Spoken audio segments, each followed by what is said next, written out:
प्रथम सामुएल अध्याय 22। एहेतु दाऊद सेठारु प्रस्थान करी अदुल्लाम गुंफा को पळाइले। पुणी तांकर भ्रातृगण ओ तांकर पितृगृहस्थ समस्ते ताहा शुणन्ते सेमाने सेठाकु तांको कतिकी गले।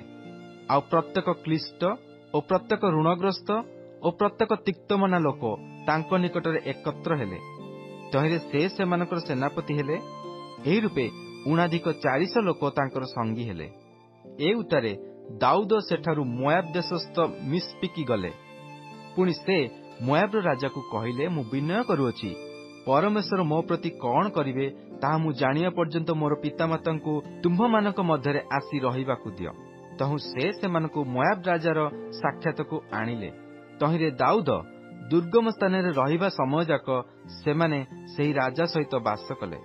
एथि मध्यरे भविष्यत वक्ता गाद दाऊदंकु कहिला, एही दुर्गम स्थान रे न रुह, प्रस्थान करी जिहुदा देशकु जाओ। तेबे दाऊद प्रस्थान करी हेरत बणरे उपस्थित हेले। अनंतर साउल शुणिले जे दाऊद ओ तांकर संगी लोकमानकर संधान मिली अछि।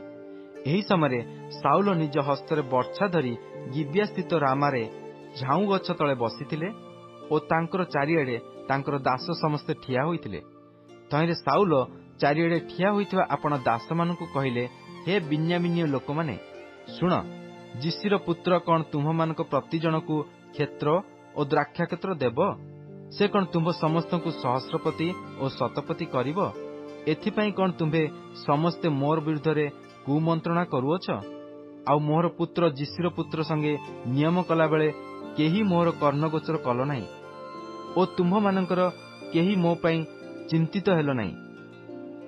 किबा आजिर परी मोर प्रतिकूल रे छकी बसिया पई मोर पुत्र जे मोर दासक मताई अछि, एहा केही मोर कर्णगोचर कल नाही।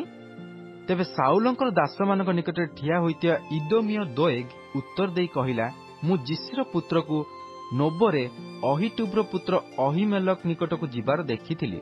पुणी अहिमेलक ताहा पई सदाप्रभुଙ୍କ निकटरे पचारिला ओ ताहाकु खाद्यद्रव्य ओ पलेष्टिय गलियात्र खड्ग देला। तहु राजा अहिटुब्र पुत्र अहिमेलक जाजककु ओ नोबो निवासी तार पितृवंशीय समस्त जाजकंकु डाकिया पई लोक पठाइले। तहिरे से समस्ते राजाଙ୍କ निकटकु आसिले। एथिरे साउल कहिले, हे अहिटुब्र पुत्र तुम्हे शुण। से उत्तर कला, हे मोहर प्रभु, मु एठारे अछि। पुणी साउल ताहाकु कहिले, तुम्भे ओ जिसिर पुत्र काहेकि मो विरुद्धरे कुमंत्रणा करियछ? आजिर परी जिसिर पुत्र मो विरुद्धरे उठी छकी बसिया पई तुम्भे तो ताहाकु रोटी ओ खड्ग देयछ ओ सदाप्रभु निकटरे ताहा पई पचारियछ। एथिरे अहिमेलक राजांकु उत्तर देई कहिला, आपणक समस्त दास मध्यरे दाऊद परी किए विश्वास्य? से तो महाराजंकर जुआई ओ आपणकर सभासद ओ आपणक गृहरे संभ्रांत। मु कोन परमेश्वर निकटरे ताहा लागी पचारको आजी आरंभ कली? ताहा मोठु दूर हेउ।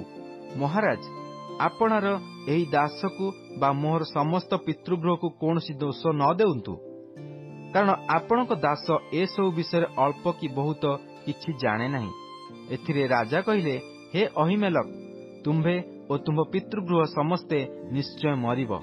तहु राजा आपण चतुर्दिगरे ठिया होइथिबा धाउडिया मानंकु कहिले, तुहे माने फेरी सदाप्रभुଙ୍କ जाजक मानंकु बध कर, कारण दाऊद पक्षरे सेमानंकर मध्य हस्त अछि। आउ सेमाने दाऊदर पळाइबा कथा जानिले हे ताहा मोर कर्णगोचर कले नाही। मात्र राजांकर दास माने सदाप्रभुଙ୍କ जाजक मानंकु आक्रमण करिया पई हस्त बढ़ाइबाकु असमत हेले। एणु राजा दोएग को कहिले, तुम्हे फेरी एही जाजक मानंकु आक्रमण कर। तहिरे इदोमिय दोएग फेरी जाजक मानंकु आक्रमण कला ओ सेही दिन से शुक्ल एफद परिधान करी 85 जनकु बध कला। पुणी से जाजक मानकर नोब नगर को खड्गधार रे आघात कला। से खड्गधार रे पुरुष ओ स्त्री, बालक ओ स्तन्यपायी शिशु उभयंकु, पुणी गोरु ओ गर्धब ओ मेषादी आघात कला। सेही समय अहिटुब्र पुत्र अहिमेलकर पुत्र मानक मध्यरु अबियाथर नामरे जणे रक्षा पाई दाऊदंक आड़कु पळाइला। पुणी अबियाथर दाऊदंकु जणाइला जे साउल सदाप्रभुଙ୍କ जाजक मानकु बध करिअछि। तहु दाऊद अबियाथर को कहिले, इदोमिय दोएग सेठा थिबा बेले मु सेही दिन जानिली जे ସେ ନିଶ୍ଚୟ ସାଉଲଙ୍କୁ ଜଣାଇବ, ମୁଁ ତୁମ ପିତୃଗୃହସ୍ଥ ସମସ୍ତ ପ୍ରାଣୀଙ୍କର ମୃତ୍ୟୁ ଘଟାଇଅଛି। ତୁମ୍ଭେ ମୋ ସଙ୍ଗେ ରୁହ, ଭୟ ନ କର, କାରଣ ଯେ ମୋର ପ୍ରାଣ ଚାହେଁ ସେ ତୁମ୍ଭ ପ୍ରାଣ ଚାହେଁ, ମାତ୍ର ମୋ ସଙ୍ଗେ ତୁମ୍ଭେ ସୁରକ୍ଷିତ ହେବ।